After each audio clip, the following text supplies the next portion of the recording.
My name is Pierre. I work in web search. And I'm Ilya. I'm a developer advocate with the Chrome team. We're here today to talk to you about why HTTPS matters. And we want to convince you that all communication should be secure by default. I know there may be some skeptics here.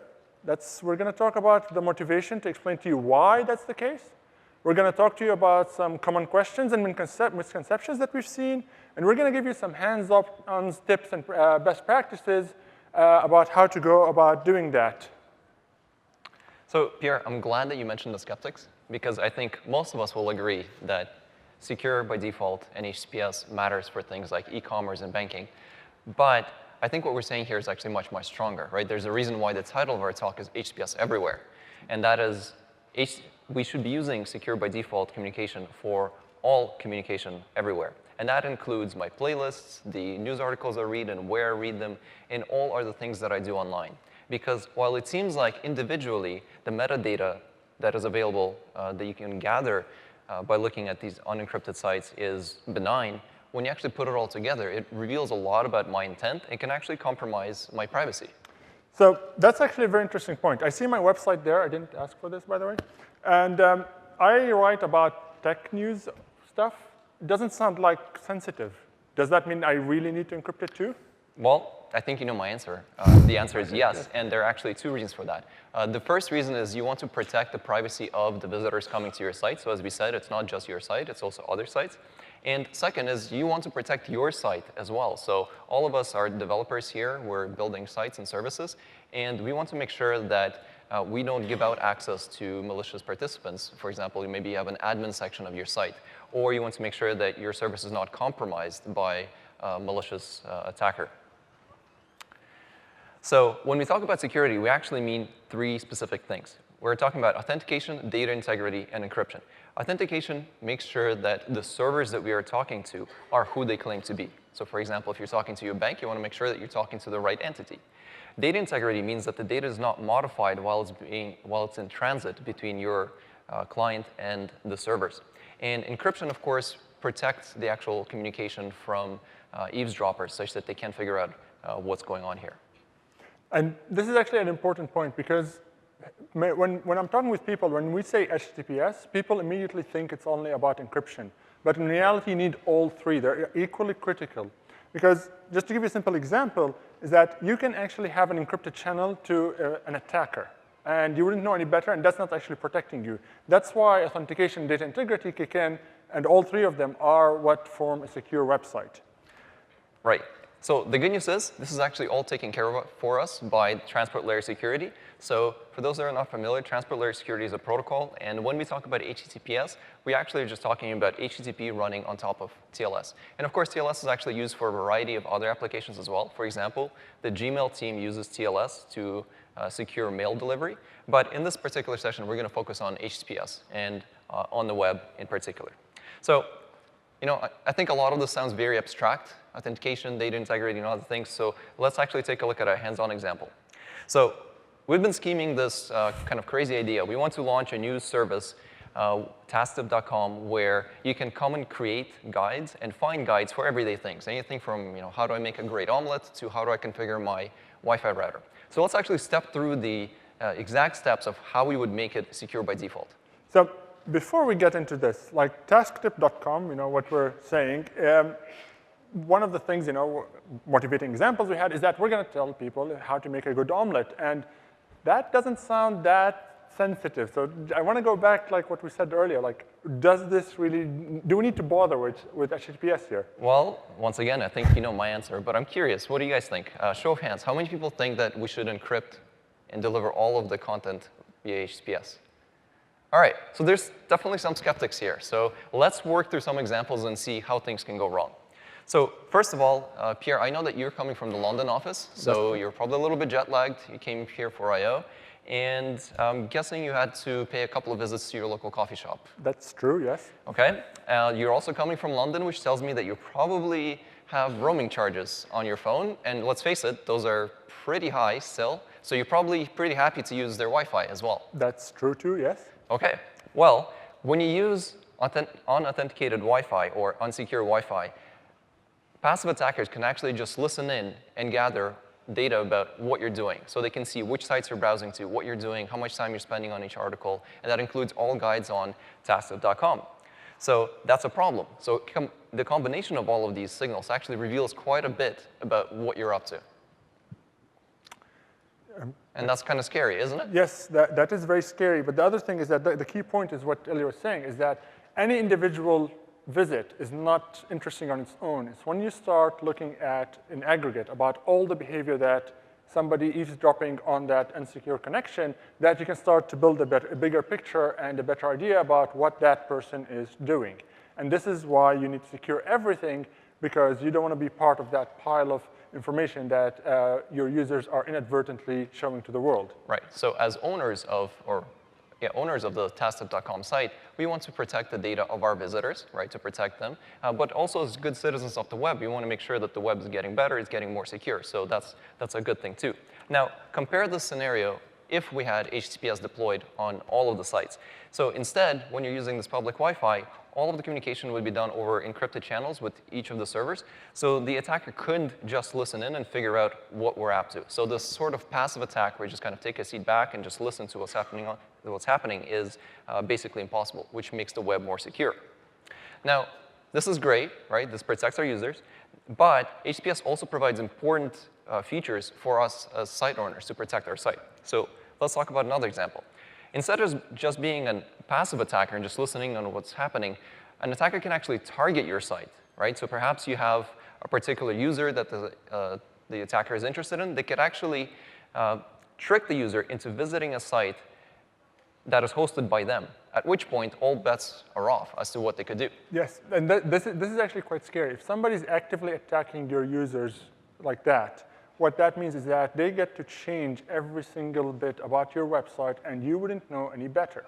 They could change, the text. They can steal passwords. They can do whatever they want. Right, and that's why we have server authentication. So when you install an HTTPS certificate, what you're actually doing is you're providing a guarantee that when the client actually connects to your server, they are talking to the right server, right? So somebody else can come along. They can get your public certificate, but they don't have your private key. So when they can complete that handshake. And that is why when you get that green lock icon in your browser, that you get that warm, fuzzy feeling because you know you're talking to the right entity. Yes. So that's very important. And this is why we have certificates, because they add this extra authentication that you know who you're talking to, and your users would know if something is wrong, if somebody's trying to actively intercept their connection. Right, and that's why we need the 3 properties that we mentioned earlier, right? It's not just encryption. So as a summary here, TLS provides 3 important properties. First of all, attackers can't listen in because we're encrypting the data that's in flight. The attackers can't tamper with the data because we're checksumming all the data as it's being transferred. And the attackers can't impersonate the site or service. And they can't use our site as an attack vector against our site and our users as well. So I'm convinced we're going to make taskstep.com to be completely encrypted.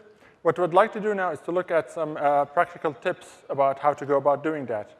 Between Ilya and I, when we talked with developers and webmasters, we've seen a pattern about what kind of questions people ask and what kind of concerns we have.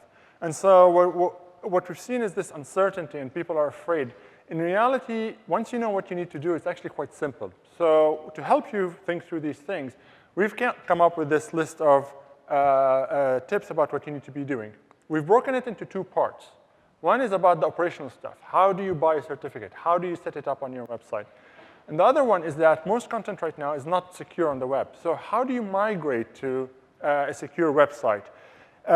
Ilya's going to talk about the operational stuff. I'm going to talk about how you make it HTTPS friendly and how do you migrate there. And I'm also going to talk about how you make sure that Google's algorithms will index that and show it in search results so that you don't lose any search referred traffic. Right. So this actually is a fairly simple process once you know what you're doing, right? So we're going to give you some checklists that you can follow along later and make your site be secure by default. So here's my Sys-admin checklist. We'll go through these step by step, so don't worry about writing them down. I think the most important takeaway about this particular checklist is that you should actually follow it in order. The biggest mistake I find is that people just skip a step. So for example, they get the certificate, but then they don't really verify their server configuration. They're just going to drop it in and let it go. Or they do the verification, but they forgot to test for performance and other things. So go in order. But having said that, let's start at the beginning.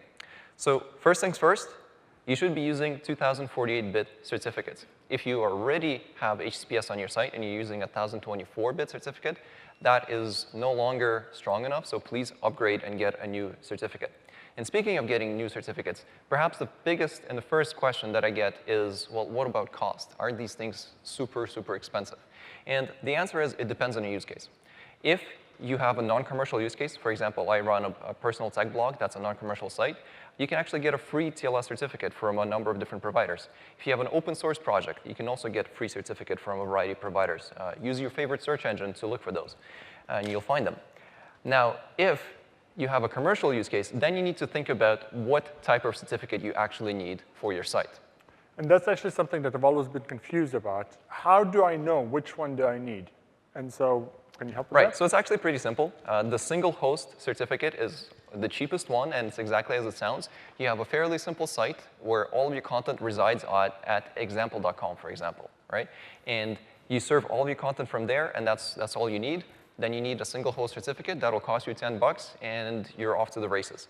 Now, if you have a slightly more advanced use case where, for example, you have the site localized, you have a .com and a .co.uk, or maybe you have a couple of subdomains because you're using a CDN to serve your content, you will need a multi-domain certificate, or the multi-domain is probably the best one that you should use. And the key observation here is that you know all of the subdomains, right? So you can list them out, and you can get a certificate that will cover multiple domains. And then finally, the wildcard warrant is definitely an advanced use case where you perhaps don't know all of the subdomains or all of the origins that you will need. And that one can be quite a bit more expensive, so it's up and north of $100. But basically, it's not that bad. Yeah, and that's the thing. It's not that bad for the most common use cases that most of developers here would face. And the amounts we're talking about money-wise are not that expensive. Right, so somewhere between $10 and $30, and you should be, even for a commercial site, you should be up and running. So that's step number one. Once you got your certificate, you need to configure your server. And let's be honest, for somebody who has not spent a lot of time kind of looking and getting familiarized with all the options, it can be a little bit daunting because first of all, let's face it, the security can be complicated. As an example, this cryptic string here is actually the recommended cipher suite list that your server should be advertising as of today. That's the recommended list today. But please don't try and write it down because the biggest problem that I find is that a lot of developers try to piece together their configuration from a variety of different sources. Some of them may be outdated, some of them are maybe are not recommending the best things. So instead, please go to one canonical source that is up to date and use that as a starting point. And the good news is there is such a destination. The Mozilla guys actually have a great wiki page which they keep up to date with all of the best practices, and that includes configuration tips for all of the most popular servers. So if you just follow that link, that's a great place to get started. So, yeah. I'm glad you didn't read this, by the way. So it's still a bit scary, but how do I know that I've done it correctly? How do I know that I've actually followed the Mozilla recommendations correctly? Right. So once you've enabled all the 55 flags and configured your cipher suite and all the rest, right, I have the same question. And the tool that I use, that I like to use and recommend that you guys try is the Qualys SSL Labs test. So they actually provide a service where you can go in and type in the name of your site or the IP address of your server, and they will scan the server, verify, they'll run a whole battery of tests and verify all the latest settings, all the recommendations, and all the rest. They'll give you a score, and they'll give you hands-on tips for things like, hey, we found this problem, you should look into this. So this is a great tool to use anytime you update your server configuration. Anytime you change it, please use this tool. Yeah, so this is a very nice tool, by the way. You can use it to test any website. So for example, if you're trying to buy from a website and you're not sure that security is that great, you can use it to test that. Also, you can use it to test your own server and see what you've done. And because it tells you what you're missing or things that could be improved, you can know what you can go about doing next. Right, that's actually a great point, right? So we're talking about configuring your own server, but of course you can use this tool and other similar tools to also test your favorite sites. And perhaps, if you find an issue, talk to them, send a bug, get them to fix it. So next, once you've got your server configured, the next question I get is, well, what about the CPU resources on the server? I heard that all this cryptography work adds a lot of overhead and all other stuff. So the thing to recognize here is there are two steps to establishing the TLS tunnel. There is the asymmetric cryptography, which is the step where we verified the certificate and do the public crypto. And then there's the symmetric cryptography, which is where we encrypt, or where and how we encrypt the actual application data.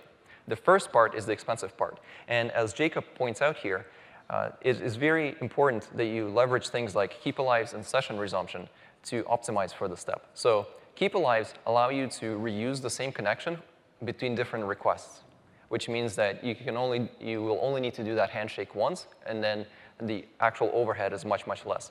And session resumption actually means that we can reuse the negotiated parameters of our secure session from a previous session when we establish a new one. So once again, we can skip that handshake and significantly reduce the overhead. So as you can see, the experience at Twitter is that it basically added negligible CPU overhead when they deployed it correctly.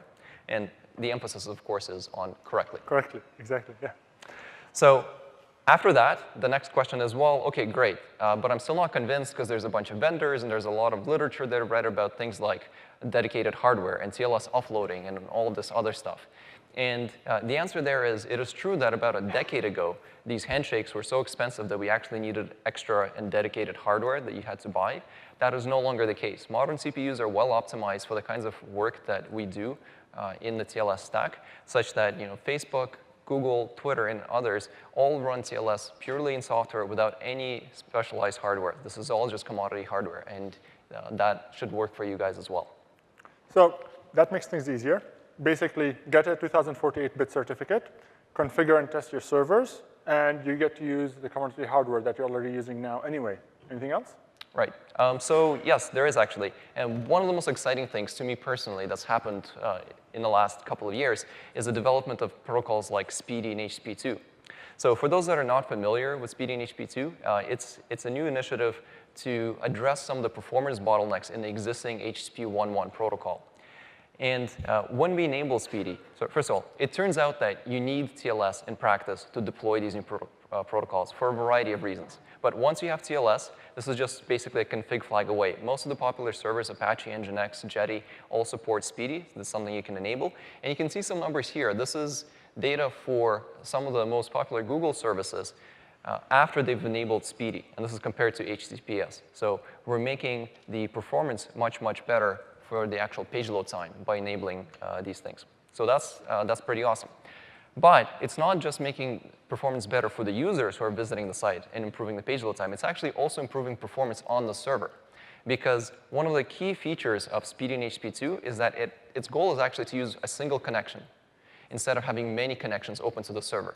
And by having a single connection, it means that there are fewer handshakes, there are fewer sockets, there are fewer buffers that we need to allocate, and all of that means that we consume less amount of memory, CPU usage, and other things on the server. So for example, in this study, this was actually done with mod SPDY and Apache. There was a server workload that was run comparing HTTPS and SPDY, and they found that when they ran it over SPDY, because there was fewer connections, the load on the server was actually much less, because we're just much more efficient about reusing this stuff. So truth of the matter is, enabling TLS and SPDY may actually decrease your ops costs, which by itself is a really nice selling point. Yeah, exactly.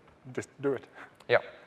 So as a quick summary, right, certificates are not that expensive. It really depends on your use case, so make sure you pick the right use case. Don't just assume that you need to get the most expensive certificate out there. You don't really benefit from that. There are great tools that will help you verify your configuration. I mentioned Qualys. There's a bunch of others. They're all very good. You don't need dedicated hardware, and there's a lot of optimization that you can do to optimize your stack. Now, unfortunately, we don't have the full day that we really need to kind of really go into the details as to how to tweak and optimize each and every bit. But I've put together a site, istlsfastyet.com. By the way, the answer is yes. And you can go there, and you can just follow the links to learn more about how to configure your servers. So if you're a Sys-admin, or if you need to talk to your Sys-admin, point them to that resource, and hopefully it'll help you to make it fast. Right. So assume you've figured out everything you need to do on the server. How do you make HTTPS friendly for both your visitors and for search engines? There are a lot of misconceptions in this space, and I hope I'm going to clear up quite a few of them. So the first one I want to start with is actually the most basic one. We don't treat, currently, HTTPS sites any differently in search. They get indexed and ranked like any other website. Okay? But what we've seen is that the webmasters can break websites, the websites, their secure websites, in many different ways. Doing it right is easy, and I'm going to show you how to do it now. The general pattern of breakages that we've seen is that the indexing signals that we see on the website, both technically on the pages and in servers, they are inconsistent, okay? So the one thing you need to do to make your servers, to make your websites be indexed correctly as secure websites, make sure that all the signals you are sending us are consistent, and all of them point to the fact that you want the secure website to be indexed. Now, a lot of the signals that we talk about, you're going to be doing them for your users anyway. So let's talk about them in detail. This is the checklist. It's actually very simple. This is roughly in the order that you need to do it anyway. The first thing is that you set it up on your server correctly. And then you set up all the signals in terms of like, we'll talk about these in a second, about the page resources like JavaScript and CSS, how you link to other content on your website, fix those up. Then you give us some signals that are not visible directly to the user, but our algorithms will help them decide and pick the right one. And once you have it all done, we'll talk about how Webmaster Tools can actually help you to figure out, like, keep monitoring that everything is humming along nicely, and also some error reporting that we see there.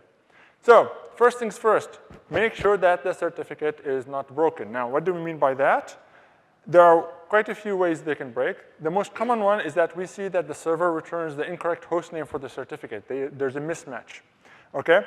So verify that the server is not doing that. Verify that what you're trying to secure is actually what is claimed to be wanting to secure. The other thing is that we've seen that the certificate itself has an incomplete certificate chain, okay? Don't do that. The way you do it, when I set up HTTPS on my website, where I bought the certificate made it very easy to actually tell me, like, this is the certificate chain that you need to do. The other one is that certificates expire. When you buy a certificate, it's actually for a certain period of time. One of the things that we see is that people forget to renew them. So here's a tip. Put it in your calendar a week in advance so you can renew your certificate before it expires, so you get the continuity. And the other thing is that keep an eye on Webmaster Tools, because we do try to send you a message when we see a problem in these. Like, if the certificate expired or there's a mismatch in the host name with the certificate, we try to alert you for these. So we'll talk a little bit more about Webmaster Tools, right?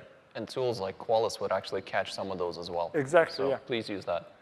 So the first thing is that this example is JavaScript, but applies also to CSS, is that we've seen some websites actually hard code HTTP resources on secure pages.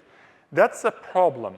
And the reason for that is twofold, because sometimes browsers will block insecure resources from being downloaded. So your web page will not work as you intended. And the other thing is that if the browser doesn't block that download, actually downloads it insecurely, you're opening up a security hole in your website for your users. So fixing that is very, very important. And the other thing is that it's one of those inconsistencies that we can pick up on in our indexing. If we see that a secure website doesn't quite know what it's doing with the page resources, we might be indexing your website inconsistently. So Pierre, just to clarify, yeah. That / kind of looks weird. Is that correct syntax? That's actually a good point. So look at this. Who knows relative URLs here? You've all done it. This is a special kind of relative URL. It's a protocol relative URL. Now, we're all developers here, and we all develop on our own workstations. When you have this, that means you can actually develop and test your website as you're building it without having the certificates installed on your server locally. Okay, so when you have it this way, it will work on your development machine, and when you deploy it live, it will actually be secure and use the server configuration. Right. So if the page is rendered on a non-secure origin, that will just say, well, I want to load the unencrypted version of script.js. Exactly. Right. So the other thing that we see is that sometimes we have a secure web page, but then it has a hard-coded HTTP link to other links to other pages on the same website. So again, this is an inconsistent one, okay? You're securing this page, but you're linking to the insecure page, and we'll talk about why that's bad, because it will incur redirects and it will hurt performance, but also it's something that our algorithms can pick up on.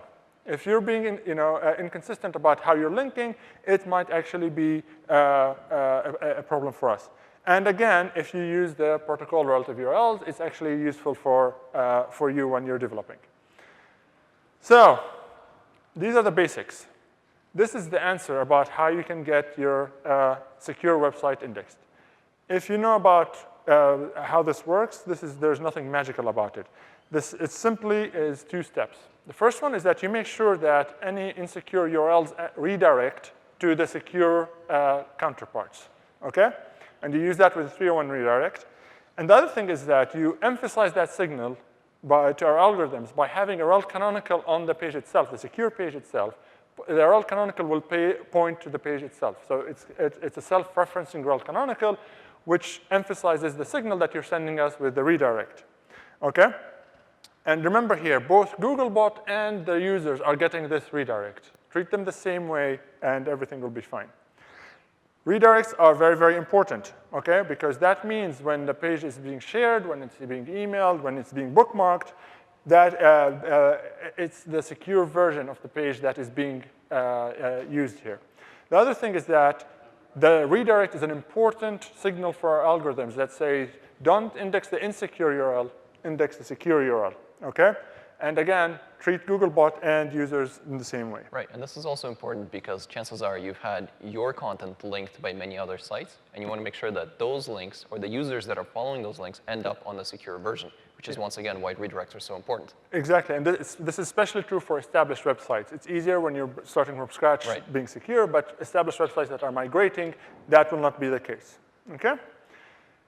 Here's the other thing. There's a tip for redirects. We've seen this, and I was personally guilty of this, is that sometimes we see the insecure redirects go in a chain.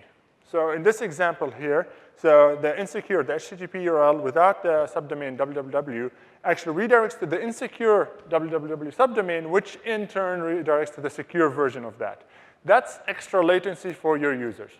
If browsers and Googlebot are okay with short redirect chains, that's fine, but you're actually you're incurring extra latency for your users. What do you do about this? You already know the answer. You know where they're going to end up in, okay? So just send them there directly, and then you don't incur any extra latency. And this is doubly important, especially for your mobile users. Right, and I was actually just going to say, for mobile users is where I actually find this to be the most, or the biggest problem, because you end up with the mobile redirect that goes to the first, you have the domain that goes to the mobile site that then takes you to the HTTPS site, right? And this is extremely expensive, especially in mobile, because the latency is so high. So I have one tip for you guys that would actually help you eliminate a lot of that latency, and that's HSTS, or the HTTP Strict Transport Security. So this is a header that your server can return when it returns the page, which actually sets a policy on the browser. And it consists of 2 parts. First, there's the max age, and then there's the include subdomains. The max age basically says, remember this policy for this amount of seconds. So this is just like a caching header. And include subdomains does exactly what it implies. It just means that also apply this policy to subdomains. When this policy is set, the browser will remember that you want the site to be accessed over HTTPS. And every time the user tries to request your site, it will automatically take them to the HTTPS site. So it will actually skip that redirect. It will apply that rewrite on the client before it even sends the request. So this is important for performance because obviously it eliminates the redirects, which is what Pierre is describing, but also it eliminates an entire class of downgrade attacks against your user. So those two things combined is what makes HSTS so important. Yep, and not just that. I mean, serving HSTS is another signal that our algorithms can potentially look to see that you actually really, really want us to index the secure page. Right. So here's the other thing. So those class of the signals we've talked about now are kind of visible to users. Now, redirects for Googlebot. Googlebot obeys the robot exclusion protocol, which in this case, we're talking about the robots.txt file. You could actually be, because browsers don't look at the robots.txt file, you could actually be inadvertently blocking Googlebot from accessing either or both of your insecure and secure website, okay? These are directives. Now, so we would follow them once we discover those rules that says do not access this, the secure or insecure page. this can lead to serious inconsistencies about the indexing of your website. So the first thing to look at is whether Googlebot is allowed to crawl both the insecure and the secure URL. So that means we are able to discover the redirect and also index the secure content, okay? And you can use that with, in Webmaster Tools, there's a tool called Fetch as Google, and if you give it a URL, it will tell you whether Googlebot is able to access it or not and what the content that is returned. Okay, so that's the first problem you need to check at. The other thing is that suppose you've done all this and you've allowed Googlebot to crawl the pages. We've seen webmasters inadvertently add a no index that directs us to not index the secure page. So they've got us to crawl it, and then they say don't index it. Now, you can do there are two ways to put a no index.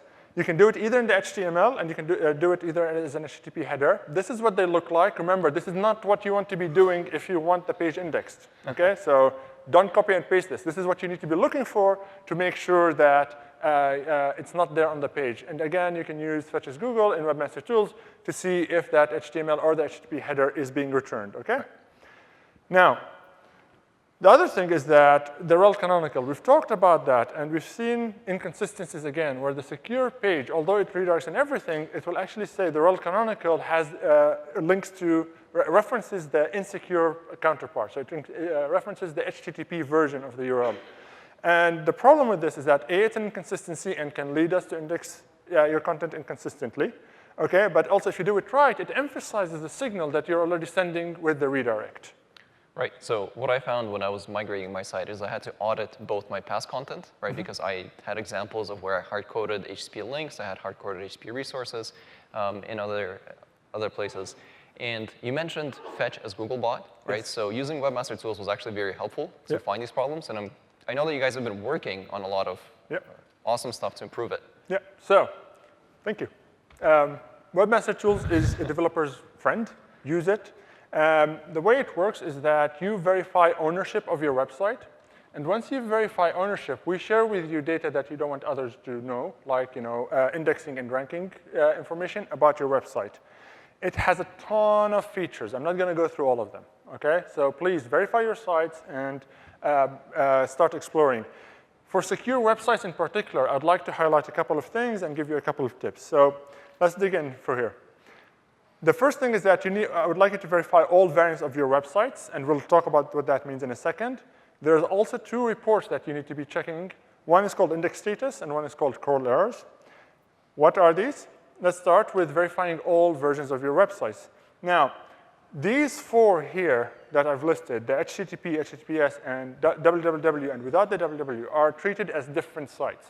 Now, if you're doing things correctly, you're redirecting to just the one version. Okay? But you need to verify all of them, because what we've seen sometimes is that the protocol and subdomain, the protocol and host name combination can actually have different problems. And you wouldn't know about that unless you keep checking all of them separately. Okay? So verify all of them. And yes, by all means, check the canonical version most, because that's what your users are interacting with, and that's where you're redirecting everyone. But keep an eye on the other ones. So this is actually very important. I just want to highlight this one, because this is something that caught me off guard as well. Yes. I didn't realize that each of these sites is a different one. So when I migrated my content, it seemed like you'll see this in the next slide. You see my kind of indexing go down. I was like, oh my God, I broke the web. And turns out that I just needed to add that the other profile, and I saw everything spike up. So it's a different profile. And speaking of different profiles, lots of websites have a separate mobile URL, separate sites. While you're doing all these verifications, make sure you also verify the mobile site, because again, it's a different one, and just to see if there are any problems with that. Now, this is what Ilya was talking about. This is the index status report, and these are actually two separate reports. I took them from the same website, okay? And what you can see is that this is the basic report. Index status has basic and advanced. And what index status does is that it tells you about the number of URLs we know and the number of URLs that have been indexed, okay? Historically, that wasn't the best report, so we've improved it recently, and you see that still in the graph. There's the vertical line that says update. Now, on the left is the insecure version, the HTTP profile of the site. Notice that we've historically said it's been, there are lots of like 10, 15 pages indexed, and then it drops to 0. What's happened in this site is that the site has moved to the HTTPS version quite a while back, but Webmaster Tools wasn't reporting it. And so when we did that update and started reporting the data accurately, that says this is not, you're looking at the HTTP URLs instead of the HTTPS URLs, okay, well, the indexing dropped. And this is what you want, because if you're doing everything right by telling us that you want to index, we should index the secure website, and if you're giving us enough time to, for the algorithms to update the indexing, the insecure site has to flatline. Okay? You want this insecure website to go to 0 and not have a heart attack like Ilya did. Okay? But what you want to look at is the secure version of the site and see that the pages are being indexed. And chances are, if it's not flatlining, then you're probably missing a few redirects or other things that you should hunt down and fix. Yeah. Or actually, a common one is also robots.txt blocks, so we actually don't know that there's a redirect. Right. Okay? And this is why you need to verify both of them and see if there's a problem or not. Similarly, we have something called crawl errors. And just like index status, keep checking and see if there are any problems that you don't expect. If you see that the host name and the protocol combinations, there's something unexpected going on.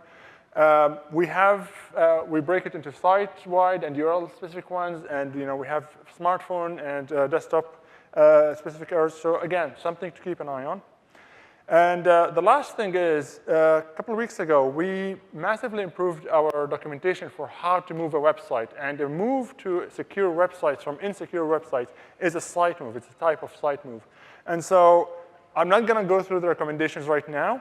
If you follow that link, or if you just search for making site moves easier, you'll find this documentation. And it's very, very detailed about all the things you need to be thinking about when you're migrating to secure URLs. It covers a lot of the stuff we've talked about and quite a bit more. So in summary. Yeah, and that resource is actually very, very good. It helped me quite a bit when I was migrating my site. So we talked about a lot in the session. So just a quick recap. When we talk about TLS, really we're talking about encryption, authentication, and data integrity. TLS is not slow, right? We've talked about a lot of things that we can do to optimize it. And TLS can actually be used to make your sites both faster and your operations actually use fewer resources. So that's all important. We should be using HTTPS on all sites, HTTPS everywhere, right? That is our message here. And there is some work that you guys need to do to update your content. You need to audit your content, fix mixed content, fix your links, and other things, and make sure that you're sending the right signals. Webmaster Tools, Qualys, and there's all this infrastructure that is already in place that is available to you guys to make this work. Right. And there's more here at I/O. Tomorrow, there's a talk at 3 p.m. about how we deploy security at large scales at Google. So if you're interested in doing this and see our experience, please come to that. And also, at 3:30 p.m. tomorrow, we're doing a sandbox session. I think it's on level 2 here, to talk about some common mistakes and talk about if you have any SEO questions, which covers some of this. You can also come and find us, ask us questions, and we'd love to have your feedback, please. If you scan this QR code, it will take you straight to the feedback form, or you can just follow that link. And thank you for coming.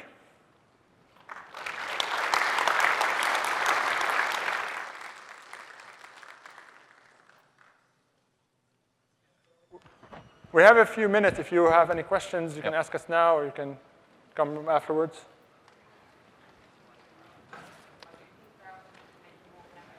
Can you actually go to the mic? If you go to the microphone and then ask. Is there any talk that would cover blacklisting of certificates, specifically in Android?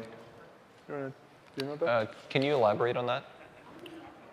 Well, I believe since Jelly Bean, there is a facility to blacklist CA and EE certificates in Android.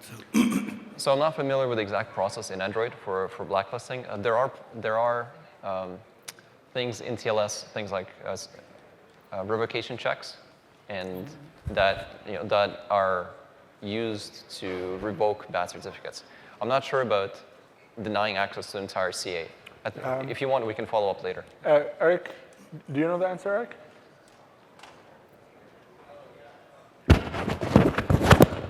Oh. Yes, in general, one thing that we might add to the recommendations there is to do OCSP stapling, because online certificate revocation is not reliable. So what we do at Google is push out changes directly to Chrome or to Android to try to blacklist some very particular famous certificates that are actively being misused in the wild. Yep. Thank you. Yeah, what about those of us who make our money through advertising and therefore may have some significant remnant advertising that we can't control that's coming through a DSP or something like that, and therefore lose a lot of money? That's a great question. So, I mean, this is something we care about quite a bit at Google. And you guys have the and the AdSense team has actually enabled, there's an ad unit that works now with secure pages.